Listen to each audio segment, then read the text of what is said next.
Fluffy from Boston Mountain Homestead, and we are back from our visit from our granddaughter's first birthday in Tucson, Arizona, and today is February 25th, and we've been back for a good week and a half, but it's been pretty cold and yucky and rainy, and so there's not much that we could do out here. But today it's a lot nicer, so we're out here today working on the chicken coop. Just a little recap, we're finishing up the siding on our chicken coop right here. This is the south side of the building, and we also have to finish up the front side. So we will be finishing the siding up and then working on the door today. Okay, so here's the front half of the door. Like I say, we're not finished with the door yet. We're going to take a break and eat lunch and come back to it. Here's the side that we didn't have finished the last time. It's now done. I kind of wish we had this barn tin for the whole thing. It kind of looks really neat. I like the way the backside turned out, and this went up the quickest for us, this backside. So that's the barn tin. Gives it a nice patina. And then of course this is the other side that we did the last time. It's finished. So right now we're going to take a break, meet with some lunch.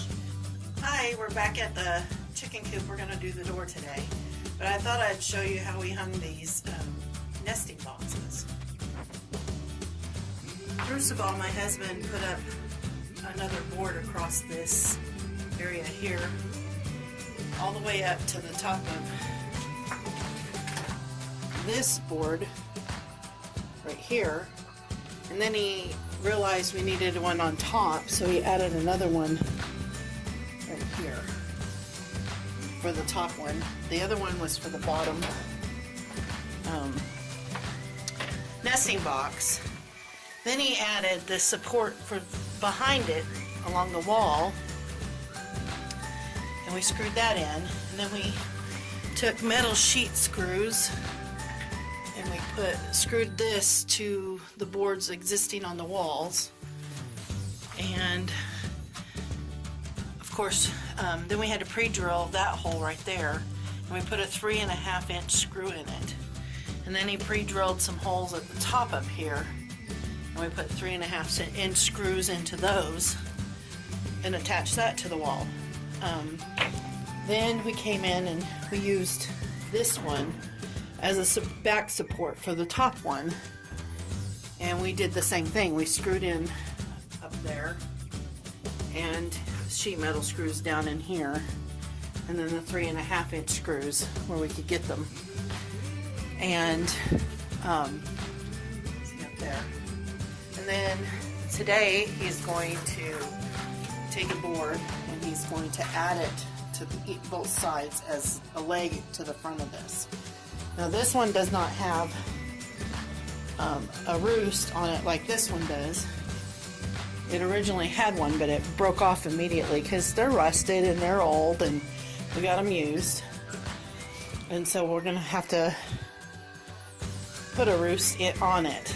And then he's going to put a board on this side as a leg on the front of it to help support it.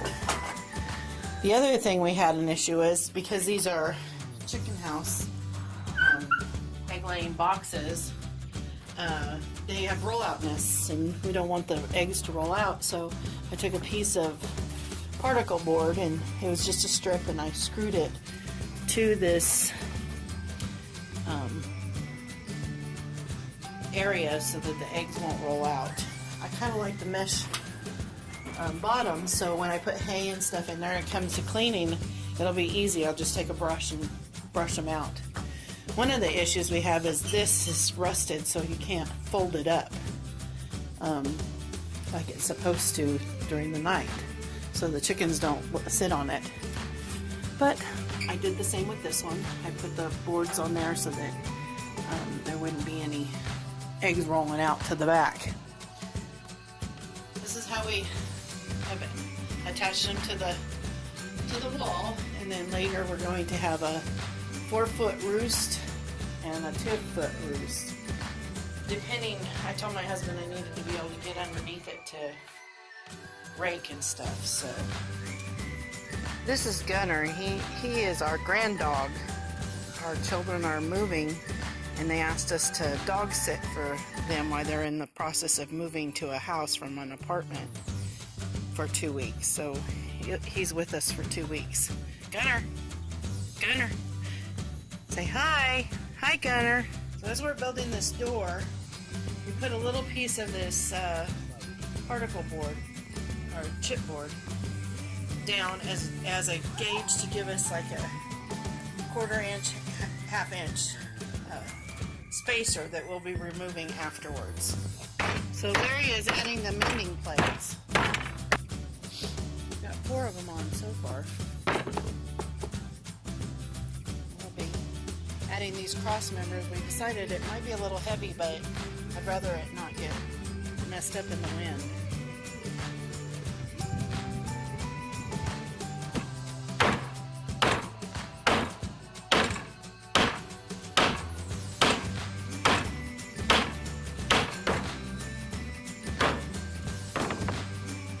So we've dry fitted it to see if it make sure it works, and it does. So now the next step is to lay it on the other side so we can screw it down, the plywood to the boards, and then we're gonna have to add a piece of wood to the edge right here for our hinges to work, and we will take out the screws that are sticking out of it so that it's not doing that. All right, here we go.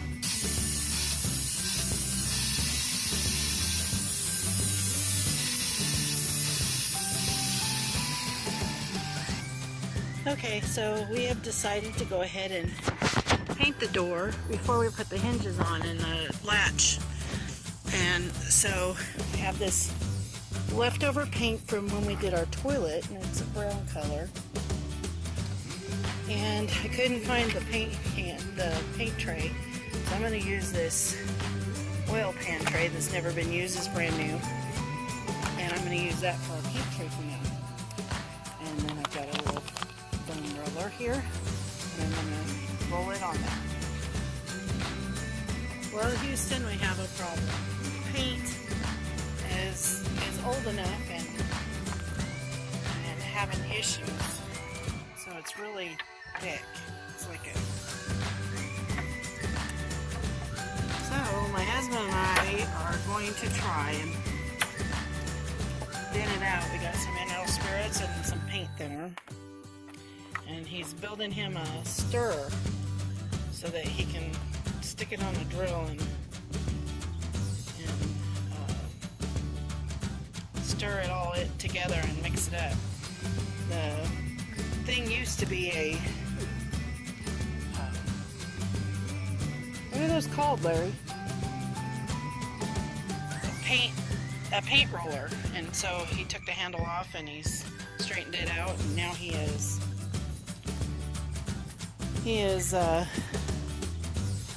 gonna bend the end of it if all possible. Improvising over there. So you can straight bend the end of it. We have a vise inside the building, but we don't have our shop set up yet, so we can't use it.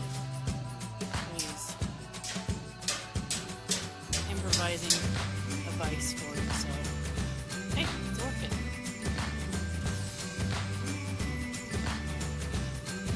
Mary's got shoulder issues, and doing all this work kind of gets to him after a while. Okay, so we looked online, and latex paint, which uses interior paint, and we know it's not good for exterior, but it's what we got, is to thin it out we need to use water, so that's what we're using, because we believe this is a latex.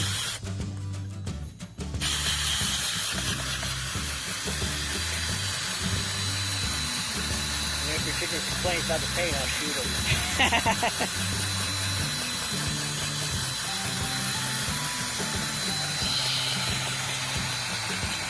Larry screwed the bucket to the sides of the bucket down so that he could use this drill as a stirrer.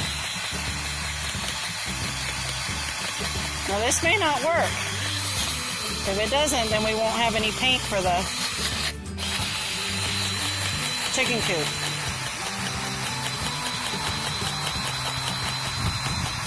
A little more water.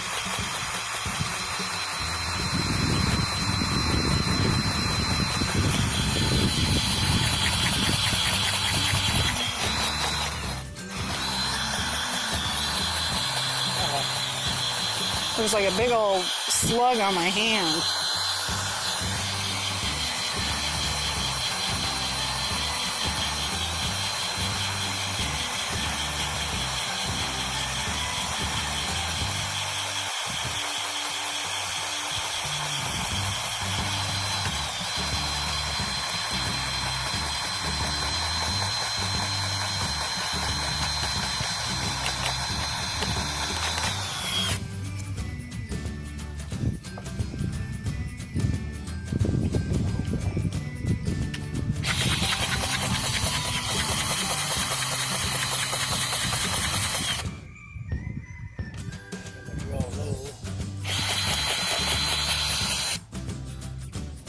So it's quite gloppy, but it's going on and it will do the job for now until we can afford to buy other paint for this.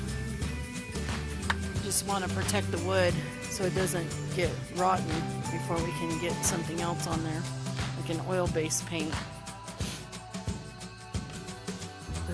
Because it's so thick, it's going into the cracks pretty easily, so it's not like we're having to go over it too much.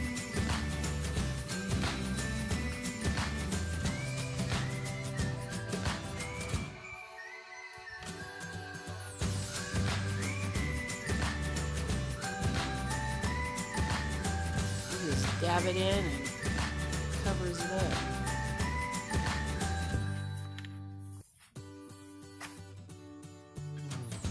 So what do you guys think? Looking good?